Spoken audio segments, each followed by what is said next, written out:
Hello guys, Greg back with another video on the channel. It's all killer, no filler. So I did part one of this video several months ago. I finally got around to doing part two. If you haven't seen part one, I'll link it in the video description below, but that was called Best Currently Available Designer Fragrances for Men. This video is part two, and this one is basically, it's the best older designer fragrances that are still available and still in production, but it's my sort of favourites, whereas the other video was just sort of a list. This is personal favourites of mine. So we'll crack on with it. I've got, I'm not going to include certain fragrances just because I don't like them, even though they're industry bestsellers. So 1 Million's not going to be in the list. Sauvage isn't going to be in the list. I've got one honourable mention, which is this one, Dolce & Gabbana Pour Homme. The reason it's only an honourable mention is that this is the current version, and this, whilst it's nice, it's lost the magic that the original had. I absolutely love the original. This one's just pleasant, but it's not good enough to get in the list. So this list is not in order of preference, but as I said, unlike the first video on this topic, these are personal favourites and ones that I really wear a lot. So the first three we're going to look at are all parts of ranges within their respective brands. There's lots of different fragrances within each range I could have picked, but I'm just going to concentrate on my favourite from each. So the first range that I'm looking at is from Dior, and it's the Dior Homme range. And my favourite one of the list out of all of these is the original Eau de Toilette. This is a 2005 bottle. My favourite's actually the 2011, but we'll explain a little bit more about that because this fragrance can get a little bit confusing. There's, as I said, you've got the 2005, which is this one. You've got the 2011, both are awesome. And then in 2020, they brought out a third, also called Dior Homme, but it had no resemblance to the other two, which was a bit strange. And then in 2021, they brought out a fourth, which is called Dior Homme Original, which is supposed to resemble the first two. I know that's a lot to get your head around. So if you want one that smells like the original versions, you want to buy the one that says original on the bottle. And I think that's only available directly from Dior. I'm not 100% sure on that. But there's the other fragrances here within the Dior Homme range. You've got Dior Homme Sport, Dior Homme Cologne, there's Dior Homme Intense, which is very close second to this, Dior Homme Eau, which is now actually discontinued, and Dior Homme Parfum.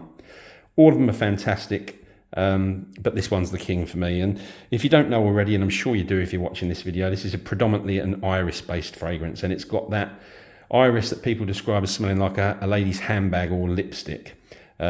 Probably doesn't sound that great or that masculine, but if you haven't tried it, trust me, it is superb and you really need to get your nose on it. So that is the first one, Dior Homme. So the second one we're looking at is one from Chanel, and again, this is from a range called the Chanel Allure Homme range.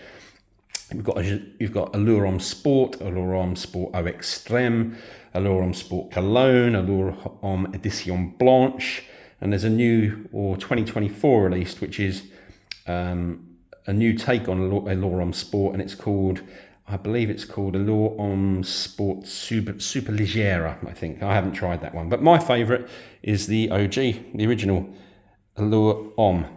And this one's just a very smooth, classy, and unsurprisingly with the name, alluring fragrance. It's creamy, woody and musky. There's plenty of vanilla, lots of citrus, but it's just expertly crafted, this one, and it's just a classic men's fragrance for me. And this is actually a vintage bottle that I haven't even opened yet. I just took it out of the box to put on the video.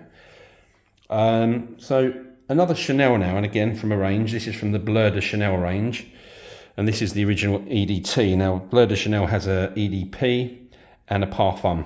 I do prefer this original one. It's been an inspiration for a whole new genre of fragrances, but it's still the best blue fragrance for me. There's lots going on in here, but it's all expertly crafted, as you'd expect from Chanel. And it's got this unique kind of scent that's really a sum of all its parts. It's got citrus, incense, there's vetiver, there's mint in here, ginger. You can pick all of these notes out, but when they combine together, they create something different, almost like when you bake a cake and you put all the ingredients in and it just becomes something else. That's what this fragrance is. And I still love this one, even though it's become really popular and is worn by a lot of people. So next up is actually my currently most worn fragrance, and probably my favourite fragrance at the moment. Not my favourite of all time, but just the one I'm enjoying most at the moment. Stunningly beautiful. It's from Hermes, and this is Terre d'Hermes. And again, there's different versions of this one, actually. This is the EDT, as you can see by the lovely green sticker.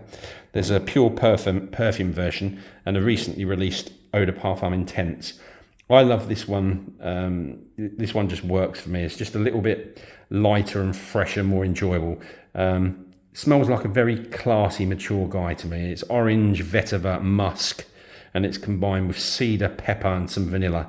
And when you blend all those things together, it really creates something special. Absolutely love that one. So that's Terre d'Hermes. Next one we'll pick, let's go with this. This is a predictable one. For any of you that follow me will know my favourite fragrance of all time, Dior Fahrenheit. Describe this one as a petrol-soaked, musky leather jacket. Absolute masterpiece. 37 years ago this came out. Still smells current, but still smells innovative today. Absolutely love it. Always will. Excuse me. Next one is from the house of Mugler. Another brand and another range that has tons of versions, but we'll just talk about this one. This is A Men, or some people refer to it as Angel Men. Now, I used to hate this, but now I love it. It's got a very harsh, abrasive tar note at the top, and that's what used to put me off, but I've actually learnt to love that now. I really appreciate it. As the fragrance develops, that tar is replaced by chocolate and caramel. So it's a very gourmand fragrance as it develops. And I've always said this is one of the most daring, creative men's designer fragrances ever released. It's not what you'd expect from a designer house, but it's a superb creation. Next, a real classic from Jean Paul Gaultier. This is Le Male. I was going to put Le Beau Male or one of those fragrances in from Jean Paul Gaultier. They're brilliant as well, but this one had to be in here. I've said before, I think in many ways this is the greatest designer release for men of all time. Not my personal favourite, but just think it's stunning creation. The original version was, this one doesn't quite pack the punch that the sort of 90s and 2000s versions did, but it's still a very good fragrance. It's a blend of lavender, vanilla and mint, and it was groundbreaking in its time, and as I say, it's still a absolutely superb fragrance today. Let's put that one over here. So that is Jean Paul Gaultier's Le Male. Next up we have one from Hugo Boss, and this is called Boss Bottled. Simply put, this is This is apple and cinnamon with vanilla and sandalwood. It's a 1990s fragrance, but still smells very current today. Smooth, classy, warm, comforting, and you can pick this one up really cheap. So that is Boss Bottled. Next up, we've got one. Now, this one was actually the best-selling globally men's fragrance for the best part of 12 years until Paco Rabanne bought out 1 million. And I absolutely love this fragrance still today. It's from Giorgio Armani, and it is Acqua di Gio. And every time I wear this fragrance, it makes me feel happy. It takes me back to summer days, summer nights in the 1990s when I used to wear this all the time. It's an aquatic citrus with musk, and it's got an aroma chemical in here called Calon, which gives kind of a fruity and a marine aroma to it. But you know, sometimes fragrances just have like a bit of magic in there that you can't put your finger on, and this one is one of those. There's just a magic to it. Many different flankers to this one as well. The most recent one, which I would recommend you try as well, is called Acqua di Gio Elixir. That's only come out recently, but definitely try and get your nose on that. So that's the classic Acqua di Gio. We've got, I think, 2 left. And the next one here, I haven't even opened this. This is one of my bottles from my stash, the amazing Chanel Egoiste.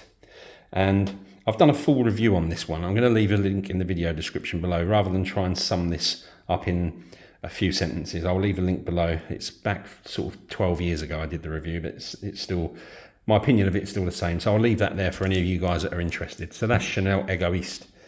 And finally, one that used to get talked about a lot, but I just don't hear it talked about at all anymore. I still love this. I think it's superb. This is from Versace, and it's called Versace Man Eau Fraiche. Now, I'm not generally a fan of fragrances that have that salty sea type of smell. This is one of the exceptions. So you've got that salty sea scent, and it's mixed with star fruit, and the star fruit's not really used much in men's fragrances. It gives kind of a sour citrus smell, and there's other citruses in here that blend with that as well, and there's woods and musk, but it's a great cheap summer fragrance, and it's one that I just never tire of wearing. Absolutely love it.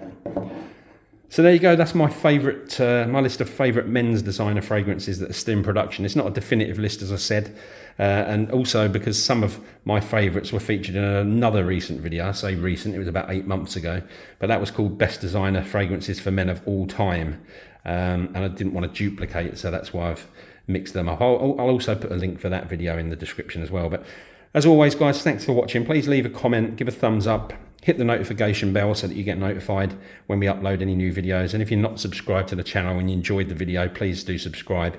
Finally, if you're in the UK and you're looking to test some fragrances, you can visit our website, which is www.fragrancesamplesuk.com.